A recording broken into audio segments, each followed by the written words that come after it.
Hi, everyone. This is Scott Nybakken for Dynamite Comics, and I'm here with writer Jeff Parker to talk about his upcoming new series from Disney and Dynamite, Zootopia. Jeff, thanks for joining us in the channel.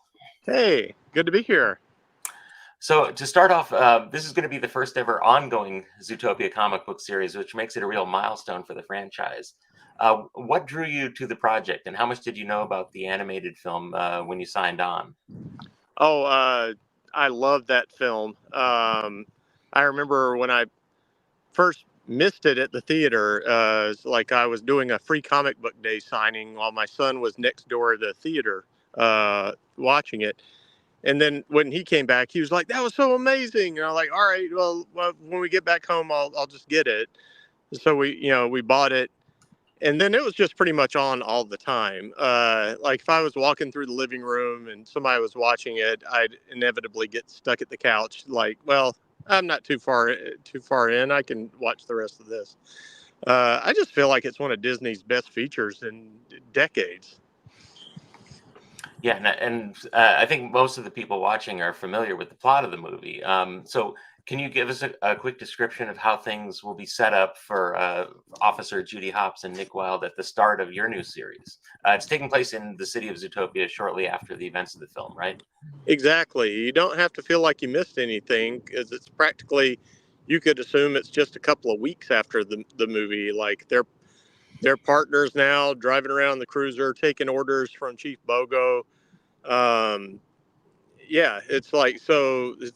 There's not one of those things where you have to catch up. It'd be fun to watch the movie before the comic comes out. I think. Yeah, and so without getting too spoilery, can you tell us some more about the first issue story and also about how how the series is structured in terms of like narrative arcs? It is okay. This the first 6 issues uh, are all connected, but we did it in such a way that you could come in at any time and just think, "Oh, I'm following another caseload for Wild and Hops for the day." Um, in the first issue, Bogo sends them to do a little crowd control thing, and of course, Judy is the same as she is in the movie. She wants to be assigned to the most important cases to use her brain, and this seems like a typical like treating cops as ushers or something like that. But it quickly turns into something with a big explosion and a big case opening up for them. And she has to, of course, kind of downplay her enthusiasm sometimes because, she's afraid she looks too excited about something, she won't get that job.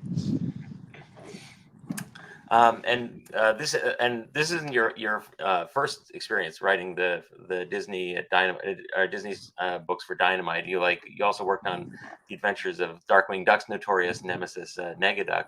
Yes, the How evil opposite That's of right. Darkwing Duck. How is the process of writing for in the Zootopian universe compared to the work on Negaduck? The way the worlds of the cartoons work, uh, Negaduck and Darkwing Duck is more fast and loose. In fact, they actively would resist continuity in the cartoon. It was fun. I got to talk to Tad Stones about how they, and pay attention to what he was going through when he worked on that. And so you don't have to uh, be so close to the rules with the Darkwing Duck universe. Whereas Zootopia is more grounded and constructed and thought out in the way it works. Um, I, I don't know. I'll let readers judge, but I feel like actually the way Zootopia works is probably more suited for my brain. Once I like to kind of understand the ground rules and and just like so that things have an internal logic to them. And that may be from years of writing superhero comics that I'm geared that way. I don't know, but I one thing I always liked about Zootopia the movie, sorry, it seemed like the premise one of the premises of it. There's a lot of big ideas going on when you look underneath it, other than just simply solving a mystery. But it always seemed to play with the kind of joke people would make for years. What if Disney animals met real animals? And that's what happens in the movie, you know. It's like, and I always thought that was really clever that they found a way to incorporate that in the plot. Yeah, and in the film, like the city and its throngs of different animals are a real feast for the eyes. It's almost overwhelming at times, and there are a lot of Yeah, interesting. they did. They put so much thought into it. It's a lot of world building, and you know, poor Alessandro, he's got to pull it off all by himself. You know, it's like he doesn't have all these other artists teaming up with him. He's got Deirdre Kelly, who's an amazing colorist, and she fills in a lot. You know, she makes a lot of it really pop. And but Alessandro is really doing hero's work here, because he's not only got to convince you this is Zootopia, he's got to make the characters act the way they act in the movie, and it works to me when you go back and read it. God, and, you know, I've read a lot of early proofs now. It's like you can hear the voices, you know. Yeah, and like there's you know, there are a lot of interesting looking characters that appear like only fleetingly in the background in the film. Are you going to be featuring some of them more prominently in the comic, and will you be introducing some new animals as well? Yeah, I didn't feel like uh, Disney would be okay with me just grabbing. Guess what animal exists in Zootopia now?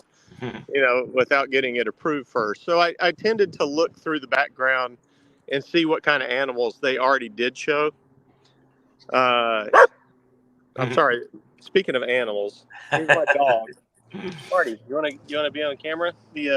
What better, you know, what more appropriate for a Zootopia interview? Yeah, he's like, there's a ball down here. Why are we talking about animation? Um, so yeah, I did. You see some kinds of animals that weren't main characters in the movie, but they're the kinds that you can find in there.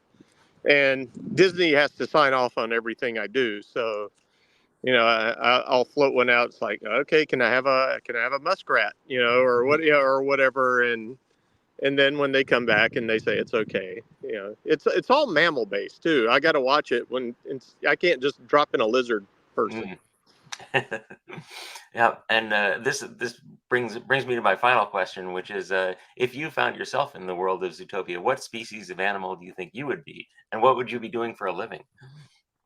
God, that's a really tough one.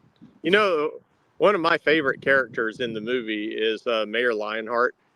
Oh I yeah, like him. I like him because even though he's a criminal, essentially, he's breaking law. He's not really a bad guy. You know, and he's yeah. funny. He kind of keeps his spirit up. I wish I could be the mayor like him. Or the one I always relate to is there's this one young cat guy who's waiting in line at the DMV, who's kind of like checking his phone and tapping his hand on his arm, you know, while they're trying to get the answers about the license plate. Um, I don't know. I relate to that cat a lot. I'm trying to remember. I'm trying to remember what he was. Was he a tiger or? Yeah, well, I don't. Yeah, I somebody. don't. I remember him. I remember him, but I don't remember which one he is either. Yeah, it's one of those where you could tell that somebody writing had just been to the DMV and they really got that right. You know, it's like I definitely don't want to be a sloth. I just can't take that long unless I get, I guess, a sweet car or something. But yeah, that's a good question. You know, it's like, and I guess my dog would be one of the wolves that you see that they nick tricks into doing the howl. Yep. Well, like I'm definitely looking forward to seeing this, and I think everyone else is as well. Yeah, you would have thought something like this would have happened way before now. I mean, it was stop, man. Yeah, he agrees. Yeah, it's like I've been waiting forever for more Zootopia stuff, and now I'm one of the people doing it. So I guess that there's a lesson in there somewhere. All right. Well, Jeff, thanks for joining us, and thanks to everyone for watching. Zootopia #1 will be in stores in January, so be sure to pre-order it now and to follow Dynamite Comics on YouTube, Facebook, Instagram, and X to hear more about all of our upcoming releases. We'll see you soon. Thanks a lot.